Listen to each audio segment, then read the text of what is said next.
E começando, eu também recebo aqui nos nossos estúdios o Padre Cláudio Anselmo para poder conversar conosco e para que a gente possa fazer essa leitura orante que tanto enriquece também o nosso coração e a nossa fé. Bom dia, Padre. Bianca. Seja bem-vindo Amém. aqui ao Bem-vindo Romero. Bom dia, José. Bom dia aos nossos colaboradores. Bom dia aos devotos da Mãe Aparecida, nosso povo querido. Amém. Padre, convidar o senhor para sentar, para a gente poder fazer esse momento da leitura orante. Mais uma vez, repito aí para você, pegue a sua Bíblia e abra no Evangelho de Lucas, capítulo 9, versículos de 7 a 9, e já deixa aí preparadinho para poder também fazer essa leitura orante junto conosco. Mas é claro, Padre, que a gente gosta também de pedir sempre para que o Espírito Santo ilumine a nossa vida e nos auxilie nesse momento de oração.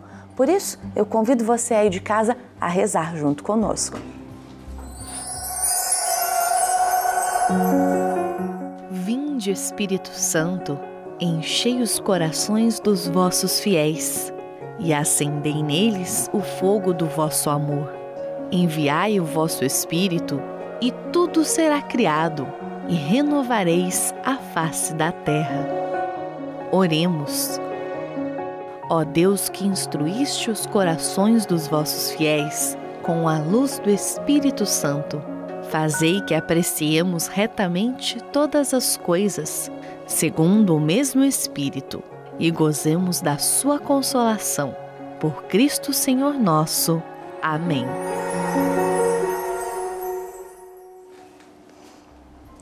E assim, iluminados pelo Espírito Santo, a gente começa agora a meditar o Evangelho, Padre.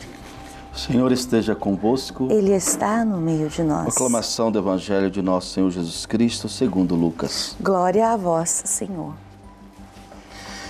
Herodes, o tetrarca, ouviu falar de tudo o que estava acontecendo e ficou perplexo, porque uns diziam: é João que ressuscitou dos mortos, e outros: Elias que apareceu, e outros ainda: é um dos antigos profetas ressuscitado. Mas Herodes disse: João eu o decapitei. Então, quem é este do qual ouço dizer tais coisas? E procurava vê-lo. Palavra da salvação. Glória a vós, Senhor. Padre, é um trechinho curto da Bíblia, é um evangelho curto, apenas 2 versículos, mas é um evangelho que tem muita coisa para nos ensinar, não é mesmo? Tem, porque, como oramos no Espírito, né? É o Espírito que nos ilumina, e o próprio Jesus diz: deixarei o conselheiro paráclito, aquele que vai nos ensinar todas as coisas. E ele está, claro, pequeno, mas dentro de 2 perguntas também sobre Jesus. Uma até uma interrogação. Quando os apóstolos, alguns capítulos antes, os apóstolos estavam no barco e a ventania, e Jesus dormindo, depois que ele acalmou tudo, eles pensaram: mas quem é esse, né? Que até os ventos, quem é esse? Mas depois Herodes também faz essa pergunta, mas depois os discípulos vão responder mais tarde, alguns versículos depois, que Pedro vai dizer: tu és o Messias, o Filho de Deus. Mas Herodes, ele faz uma pergunta, ele mesmo responde, porque ele não tem interesse de saber realmente quem é Jesus, mas o interesse dele é saber quem é esse que pode atrapalhar o meu governo, que pode atrapalhar a minha vida. E quando a gente não conhece verdadeiramente a Jesus, a gente muitas vezes pode ter também esse pensamento, não é mesmo, Padre? Podemos criar um Cristo, né? Criar uma visão diferente do Cristo, né? Hoje a gente fala customizado, né? Bem tá moderno, em voga, né? Em voga, moderna. Eu crio o Cristo do meu jeito, ou aquele que responda aos meus anseios, mas os anseios, o material vaidoso, e não realmente seguir a Cristo. Porque depois que ele vai dizer: olha, o Filho do Homem veio, ele vai sofrer, vai ser crucificado, mas no 3º dia ressuscitará. Então, para entender isso, como é que estamos seguindo alguém que depois ele vai ser derrotado. Sim. Então, a compreensão passa por outro viés, outro caminho. Padre, agora, eu queria fazer uma pergunta, me corrija, por favor, se eu estiver errada. Mas a gente pode também ler esse evangelho e meditar a respeito da curiosidade no sentido de fofoca um fala daqui, outro fala dali, outro fala de lá. E a gente tem que ter uma curiosidade sadia e não uma curiosidade a respeito da vida alheia? Não necessariamente, Bianca, está nessa linha. Mas na linha da dizer quem é Jesus mesmo. A questão muito teológica. Porque Entendi. o autor, Lucas, ele quer colocar, né, nessas dúvidas, porque Jesus, eles também de alguma forma, com essas dúvidas, quem é, com essas fofoquinhas, eles sabem que Jesus é alguém especial. Porque Jesus não é mais um que veio, um manifestante, né, que quer lutar, quer até com as armas. Sim. Não, mas eles colocam Jesus num patamar, ou é o João Batista que ressuscitou, ou algum dos profetas que reviveu.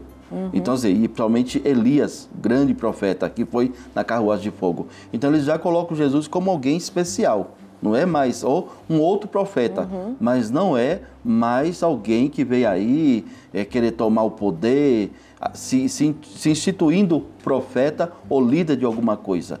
Ah, entendi. É diferente, né? Então, torna-se diferente. Por isso que eu perguntei para o senhor, me corrija se eu estiver errada, porque a gente, às vezes, quando faz a leitura da palavra de Deus, às vezes a gente interpreta de uma maneira que pode não ser realmente a real. Por isso eu até perguntei para o senhor. Claro que era um tipo de fofoca, assim, de comentários. Sim. Né, porque o povo tinha dúvida, quem é esse realmente?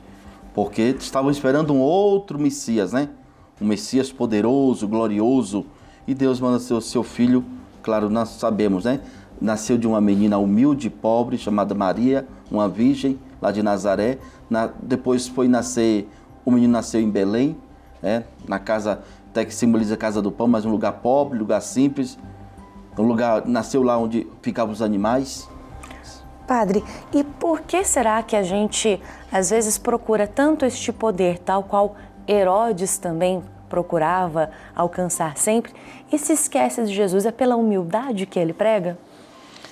Isso, porque na própria Herodes, a questão não era quem era Jesus, na questão, assim como os fariseus doutores da lei e até os sumos sacerdotes, né, vão usar até Deus, usar que ele está blasfemando porque se diz filho de Deus, e ninguém pode dizer isso. Mas Herodes ele está preocupado com outra questão. Para ele, se Jesus é o Messias ou não, esse Messias não pode querer tirar o meu trono. A preocupação dele era essa, né? Então é pelo poder mesmo, a ganância do poder. Por isso que ele mesmo faz a pergunta, ele responde. Quem faz a pergunta e responde nesse sentido bíblico aqui, não quer a verdadeira resposta, que é uma falsa resposta, uma falsa verdade. Mas na verdade porque ele tem um interesse por detrás disso, né? Está com medo do seu trono, de ser abalado, de perder o seu trono, perder o seu cargo, perder o seu poder. Então a preocupação dele é essa. Mas aí, claro que o evangelista coloca que a humanidade também não está preparada, né, para acolher Jesus. E se a gente olhar um pouco a nossa realidade, ainda hoje o mundo, guerra, violência, principalmente guerra civil. E a gente levando para o lado político nosso, por exemplo, a nossa realidade hoje aqui no Brasil, a gente precisa conhecer realmente todas as verdades para ser um cristão consciente, não é mesmo, padre? Precisa, porque somente o povo no tempo de Jesus ficava abandonado a mercês, né? De tudo que aparecia, corria. Vamos lá, porque apareceu aquele que se diz um profeta. E tem alguns famosos que a Bíblia apresenta, né? O Judas, um tal Judas que apareceu. Vários grandes manifestantes na época que apareceram, mas Jesus até no Evangelho diz, mas o fim deles foram o fim trágico, né? Então, porque não era realmente, não via com interesse de trazer manifestar a glória de Deus, né? O que Deus quer da humanidade, uma humanidade pacífica, que aprenda a partilhar cada dia a vida, o amor e a liberdade. Então, o que a gente pode tirar do Evangelho é buscar sempre a verdade, porque a verdade está em Cristo. Está em Cristo. E aí, para o nosso tempo, né, hoje atual que estamos vivendo aí no nosso Brasil, realmente o que queremos, né, para o nosso Brasil? O que enquanto brasileiro? Mas isso aí não dá para separar. É uma coisa que aqui não dá para separar a vida, a fé da vida. Não dá, porque aqui está bem claro. Porque o que é? Jesus não mandou, Deus não mandou, o Pai de misericórdia, não mandou seu Filho para salvar almas, não. A gente fala salvar almas, mas esse tem um sentido amplo. Mas não mandou para salvar almas, ele mandou para salvar a obra dele. Porque nós somos criados à imagem e semelhança de Deus. Então Deus, o Pai, mandou o seu Filho para salvar a sua obra, e não almas, né? Não, porque aí isso é religião, não salvar a sua obra. Porque ele nos criou com carinho e com amor. Somos obras preciosas de Deus. Padre, eu vou pedir agora que o senhor, por favor, faça uma oração para que a gente, a partir dessa leitura orante de hoje, possa também sair com o nosso coração modificado. Pai de bondade, Deus amoroso de misericórdia, nos conceda a graça do Espírito Santo, para que, iluminados, possamos viver a força do Evangelho de seu Filho Jesus Cristo e proclamar o Evangelho com a nossa vida, com a nossa missão, com as nossas atitudes de acolhida, de perdão e de amor. E que possamos hoje aprender a partilhar o ombro, o ouvido, a voz, as nossas mãos. Como disse o Papa Francisco, sujar as mãos, praticar o Evangelho, somente com os mais necessitados, os carentes, os desvalidos, aqueles que estão jogados, marginalizados da sociedade. Ó Pai de bondade, conceda esta graça pelo seu Filho, na graça do Espírito Santo. Amém. Amém. E para reforçar aí, para quem está em casa, um pouquinho dessa leitura orante do Evangelho de hoje, a gente separou um trechinho. Então, vamos ver aí o trechinho que a gente separou para você aí de casa. Naquele tempo, Herodes ouviu falar de tudo o que estava acontecendo e ficou perplexo, porque alguns diziam que João Batista tinha ressuscitado dos mortos. Outros diziam que Elias tinha aparecido. Outros ainda que um dos antigos profetas tinha ressuscitado. Então Herodes disse: eu mandei degolar João. Quem é esse homem sobre quem ouço falar coisas? E procurava ver Jesus. Que a gente procure ver Jesus sempre, mas na verdade das nossas ações, né, Padre? Na verdade, da nossa prática, né, da ação do Evangelho. Ver um Jesus, é aquele que nasceu da Virgem Maria, que morreu por nós, né? Eu sempre lembro da madeira lá do coxo, né, que a gente fala um nome bonito, né? Manjedoura, mas da madeira do coxo dos animais, onde ele foi colocado, até a madeira da cruz. É que possamos fazer essa ponte, né?